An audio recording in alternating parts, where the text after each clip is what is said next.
Hello friends, welcome to passion and wellness. എല്ലാവർക്കും ഈദ് മുബാറക്. എല്ലാവരും സുഖമായിട്ടിരിക്കുന്നു എന്ന് വിശ്വസിക്കുന്നു. അപ്പം ഇന്നലെ അജ്മാനിൽ വെച്ചിട്ട് ഒരു മെഗാ തിരുവാതിര ഈവൻ്റ് ഉണ്ടായിരുന്നു. ആക്ട്രസ് ഷംന കാസിം ആയിരുന്നു അതിന് ഇനോഗ്രേഷൻ ചെയ്തത്.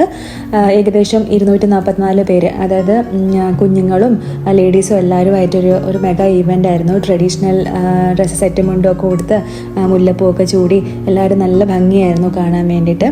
അപ്പം ഞങ്ങളും അവിടെ പോയിട്ടുണ്ടായിരുന്നു. അപ്പം അതിൻ്റെ കുറച്ച് വിഷ്വൽസും വീഡിയോസും ഒക്കെ ആയിട്ടാണ് ഞാനിന്ന് വന്നിരിക്കുന്നത്. കണ്ടു നോക്കാം കേട്ടോ.